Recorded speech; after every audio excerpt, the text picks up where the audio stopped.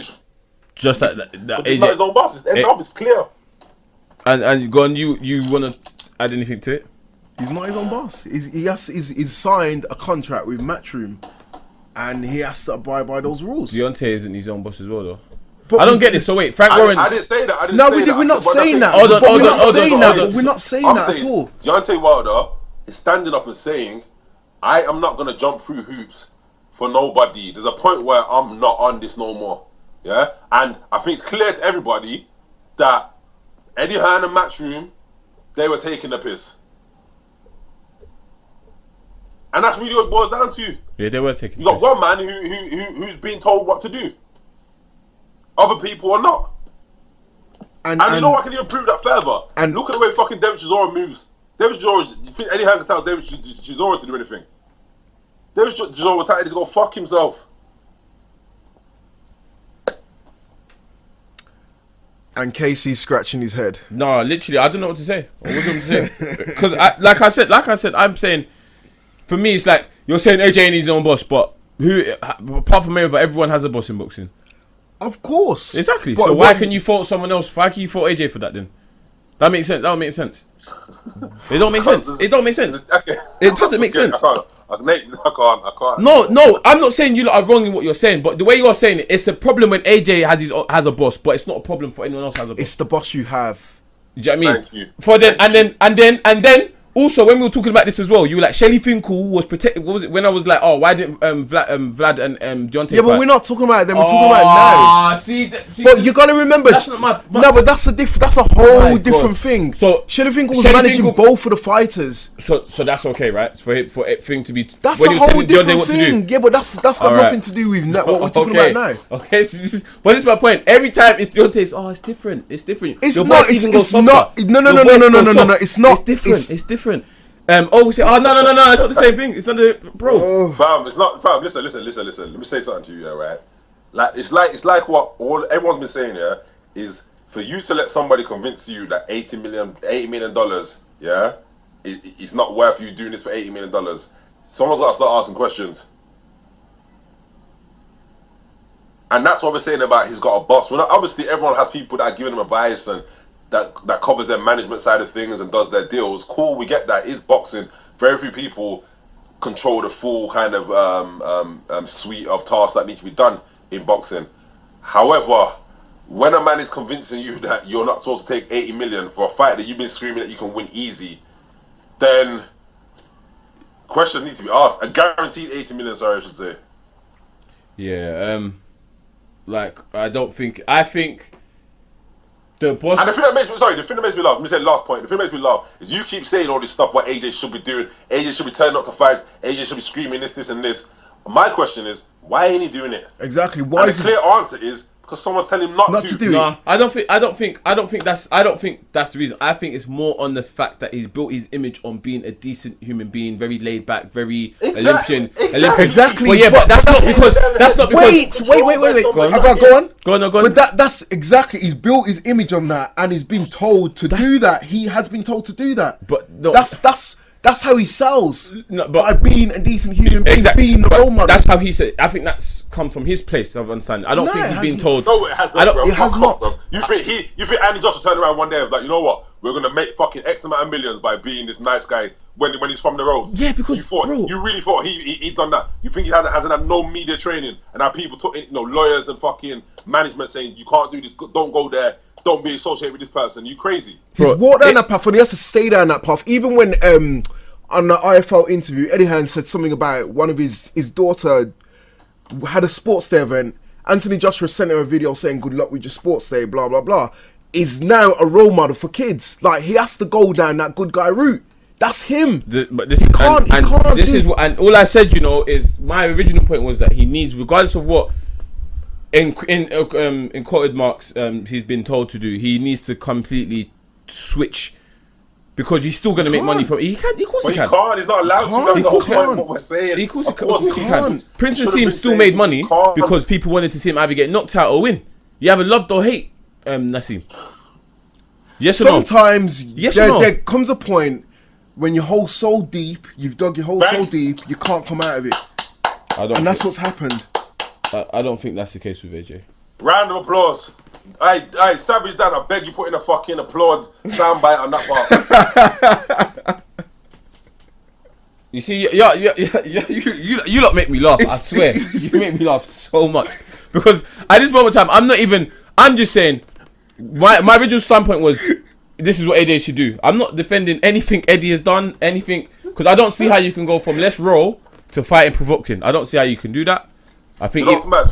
I can hear the cogs in Casey's brain ticking over. He's trying to pattern what's going on. No, he's like, what the not fuck? even. Like I said to you, like yesterday. It's not. I'm not fussed about this. I think it's perfect. I think it's a perfect time for. He's got to do something different now. You've got, if any time an opportunity presented something to for him to change himself, perfect opportunity. Because you look, you're gonna come out, if you beat provoking, you're gonna come out and say what the same. You can't, unless you can't be on some nice, because you look like a dickhead. He does look like an idiot. You look like a fool. The only way he can redeem himself is if he beats provoking the way our Wilder beats Tavern. Couple jabs, he's on the floor, done. Are you fucking mad? And that's not gonna happen. Of course it's not, because Tavern. You fucking mad. He will get knocked the fuck out if he does that, bro. Like the fact you compare the two fights. No, I'm just saying. I said that's the only. No, but wait. Listen to what I'm saying. I said the only way he can redeem himself if he gets a showcase victory like that, where it's a show and then he goes on the mic and then he talks crud. He has to talk crud. But it's just the thing is, it's pointless because if he talks crud and calls Deontay Wilder, where you at, baby, or Fury, say let's say he does that, yeah. Them two are already locked into a fight in fucking November, December. So why are you calling them now for? He has to. Why though, bro? They're locked in. Bro, who doesn't do that? Stop negotiating. And he's fighting Dylan White. Who doesn't do that in any division? Who doesn't say, yeah, alright, but he can, but he's fighting. But he's winner. You're not permitted to say, I want the winner of them two fighting. But he's fighting Dylan White in April anyway. That's the equivalent of when you see man them all the way down the bottom of the road and you're there screaming, who wants it, blood? Who wants it? Cause no, how is that the equivalent? Oh my because god, how is that the equivalent? Into a so bro, so you know, it's like it is. You know what it's the equivalent? It's like you run out your mouth and then you don't say anything, and as soon as someone holds the other person back, you're like, watch your back, I'm gonna come for you. That's what it's like. Still not similar. It's the same thing. It's not the same thing. How is that the same thing? That's what it is. How is this? You don't really matter now. People are holding back the other person. Holding back situation. Yeah, it is. That's what it is. You know, I show you it's the same thing. Yeah, you know why I'm gonna show you. Oh my god. After the last fight against fucking Parker, yeah. Right, what's his name? Fucking Damrell, I think it is. Whether the fucking guy coming from Sky Sports come in the ring and had to push on the Deontay Wilder narrative. Yeah, it went AJ saying, "Yeah, Deontay, I want it next." Yeah, cool. AJ weren't really pushing it for it at the back of that fight. Come now, we've got a fight that's already locked in now for November or December between Deontay and Fury. So why in September, a month down the line, is AJ now going to be screaming, "Fury, Wilder, I want you next"? What's the point? So okay, cool. So he should say nothing. He's been saying nothing. So he should say nothing.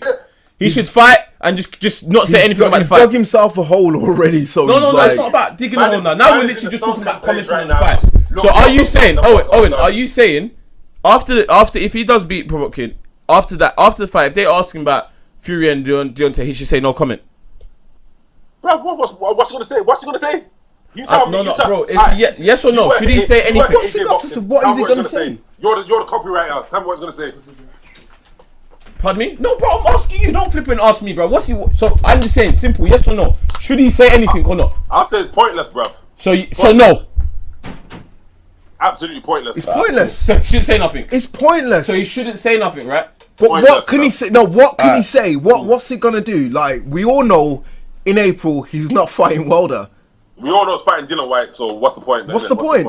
Alright, he shouldn't say nothing. he shouldn't say nothing. He should just be quiet. There's nothing that he can say. But please, just remember, today you said, if he doesn't say anything, just remember, you said he didn't want him to say anything at all. He can't. Alright, yeah, cool. You got that. Mark that, innit? Yeah. Let's move on. Premiership, innit? Let's get something in that house, innit? Before we run out of time. We've got about 5 minutes. But go on, we can talk. Well, you could, if you got any popcorn, any crisp, any patty you want to eat, you can do that. Let me just chat to my man here quickly. Donnie, go on. Did you see the game yesterday? I did see the game. How'd you feel? It weren't a great start. It wasn't. Talk us through it. No. We don't need to. We don't need to go there. We don't need to go there. Just wait. New manager. We need to kind of gel and get ourselves together. It happens. All teams go through it. What do you think happened to Ozil? Ozil had no clear made chances, no assists, no goals. He's depressed from the World Cup. Really? Yeah. Okay. He's depressed from Germany's performance in the World Cup. What about Bamiyang? He ain't banging nothing right now. Before pre-season, it was about me blood clot Yang, and that is blood clot nothing now. What about him? It happens. No, talk closer to the mic. Get closer. Listen, people. It happens. It happens. Yeah. What? New manager. We're getting ourselves together. We need to gel. We just. How long do you think this is gonna last for? This. No, it happens. Just a little slip This up. rebuild, because it's definitely a rebuild. Yeah, there's a real build, but it's not going to take too long. It's definitely Nah. You need about 3, 4, 5 transfer windows to get this right. I see. A couple man into. Is that what you believe? Is that what you believe? You've got no wingers. Is that what you believe? You've got no wingers. It will come together. Don't worry. Okay, how? Yeah, it will come together. It was only what? It was 3-2. Yeah, it comes together. Did the loss hurt in it? Just a bit. You had to see me today. Can we change subject, No, please? we're not changing subjects. We're not changing subject. Like, so, just be honest. Like, how long do you think it's going to take for Arsenal to get back into shape? What, completely, or just like? Yeah, like to get back, because I feel like you need quite a lot. I don't think it's going to happen overnight. I don't think it's not going to happen overnight. It's going to take a few games for them to gel together in terms of them getting to Man City status. You know what? We can change the Man subject. City status. United are losing 3-1 to Brighton. I know they're losing 4-1 to Brighton. 3-1, but that's bro. what I mean. It's just like one of those games. It's a new. It's not a new thing. Arsenal just dead. You man are not gunners. You're water pistols, and take it as that. Take it as that. Take it as that. Go on, O. Finish with the pot in it. We know you're gonna put the pot in it. With the smoke section. Yeah, smoke. Free smoke. It's him. Oh. Motherfucking Free smoke. Whoop. All right, cool. Where are we gonna start? You know what I'm starting for real. This is it's gonna be a little offshoot, but actually it might be slightly linked to your boy AJ Promotions. I'm gonna give the first fucking smoke to Sky Sports. Sky Sports News. Reason being is about this Kevin De Bruyne injury. Somebody explain to me why this station is trying to make this news, where Man City have got 25 different midfielders that can easily slide into the place of where Kevin De Bruyne is. I don't see nobody in the blue half of Manchester sweating about Kevin De Bruyne. In fact, I see most people, including Pep Guardiola, saying he needs an extended holiday post-World Cup and go put your feet up for a couple of months and we'll still bad up the league when you come back. Sky Sports News made this out like it was a national day of mourning, as if to say there was an actual tragedy when De Bruyne being injured. For that reason, Sky Sports are going straight into the pot. Fuck it, innit? We're putting whole establishments into the pot now. Go on. Next in the pot, it's got to be our friends at Matchroom Boxing. And I'm going to actually put into their sprinkle of AJ Boxing as well. Like, Matchroom are definitely holding some massive L's right now. First and foremost, yeah, we seen it yesterday. Deontay, Fury and Co. With their WrestleMania they really just made Eddie Hearn look like an amateur in this whole boxing sport. WrestleMania promo. Go on. Additionally, we've had friend AJ as well. But we're also going to touch base upon the DAZN breaking so-called breakthrough in America. Now, the DAZN platform was supposed to be this big money spinner where the $1 billion boys, we're taking over boxing gang, every other promoter run. But at the moment, it's really looking like a League 2 type of outfit right now in terms of the people representing the brand and also what we've got coming in the future. No major stars are looking to sign up. In fact, people like Danny Garcia are saying they're staying loyal to Al Heyman. People like Keith Thurman are saying they're sticking with Showtime. I don't know how long this experiment's going to last for in America, but I don't think we're going to make 8 years as per the original contract. So Matchroom, Eddie Hearn, Sprinkle and AJ Boxing, you can all join Sky Sports in the pot. that's Sky Sports is dead anyway. So yeah, they got minimal time left on this earth anyway. So let's give them a little obituary. But next ingredient in the pot, and I'm very much split now. And I'm gonna need some a unanimous decision from all three of us on this one. The next person in the pot is gonna be from the world of hip hop, and it's gonna be a female rapper. And on one side, in the red corner, we have Stefflon Don, and in the blue corner, we've got Nicki Minaj. Okay. Now, the reason why one of them has to go in the pot isn't because of anything they've done prior to last week, but it's about everything they've done from the start of last week going forward. I'll start with Nicki Minaj. So we've got this atrocious press tour that she's been on, where she's spilling all the tea.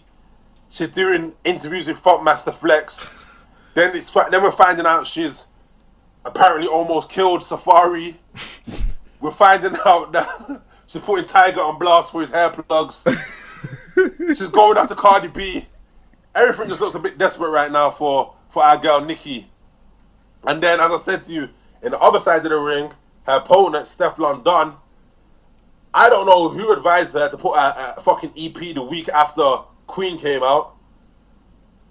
Terrible decision and mistake. Bro, I did not know she even had an an EP. And then every single bar from Stefflon Don seems to just be purely about her pussy, which makes me wonder if that pussy is actually as clean as she keeps telling me it is. And for that reason, I'm a little bit on the fence as to which one of these two young, attractive females needs to go into the pot. So I'm going to need you two guys to give me a bit of assistance. I would have to say Nicki. Her situation's been a bit more messy. Where do you go, Nate? Nicki as well. She just... All right, cool. She's gone overboard. The pot is building right now. The pot is building. We've got a lot of sprinkles, a lot of flavour right now. Sky Sports. We've got Matchroom AJ. We've got Nicki Minaj. Say and the Eddie final Hearn. ingredient, Go on. Bugsy Malone. Oh, what did he do? What did Bugsy Malone do? 0161. What did he do? 016 on Bugsy Malone. Fam, my man put out a Not For The Radio on Friday night, I need to watch that. which has got about 1 view. And that 1 view is very good reason. Nobody watched it. Bro, the views are shocking, bro. It's been out for 2 days and the views are terrible. And even put that aside, I can tell you why. Because I listened to it for 5 minutes and literally, I can't get them 5 minutes back. I can't get them back. But even putting that aside, Bugsy Malone, I said it already from one day. Since he did San Andreas Flow, it's been downhill. And for whatever reason, you decided to give a promo, KC, that is, to his latest track with... No, that's Kojo, terrible. It's Kojo Fundy's tune, bro. That tune is terrible, No, man. it's not terrible. It is. That tune's bad. Well, It's bad. let's just say Bugsy Malone don't need to feature on that tune anymore. the Soul Solid He's keeping sound making one. these Soul Solid fucking thing, Who Am I? mosh It's a bang, pit innit? terrible Yeah, tunes. Who am I? Yeah, No, that's no, a no, banger. that is dead, man. Go on. Anyway, that's the final ingredient into the pot this week. What? So Because we're mixing up. We've got a bit of UK, we've got a bit of American, US flavors. Yeah, should make a nice stew. Bro, to be fair, Tyson Fury and Deontay Wilder WrestleMania build-up and promos should also go in the pot because it doesn't just look genuine. The 1 minute they want to, I'm going to knock you out, and then they're shaking hands, laughing. What the fuck? Listen. What the Yeah? fuck? But when you're chefing up the pot, you can put whoever you need to put in there. I'm chefing up this pot. Yeah? Yeah, I'm so Chef you Boy now you Ike, close the pot. and there's no Tyson Fury or Deontay Wilder in this Can't pot fit this in the week Dutch anyway. pot. The pot's full. And that's the end of the smoke section. Leave it at that, innit? Like, Nate got his smoke today anyway. Whatever. It's calm. It's all good. I said whatever. Alright, bet what we done. Yeah, All good, man. My guys. Alright, until next time. Until next time, we're out. Peace. Peace. You must be out of your goddamn mind. Joe Louis, the greatest boxer ever lived. I'll be with you boys in a minute. He was bad in Captain Clay. He bad in Sugar Ray. He bad in that. Who that? The new boy. Mike Tyson look like a bulldog. He bad in him too. He done whipped Mike Tyson.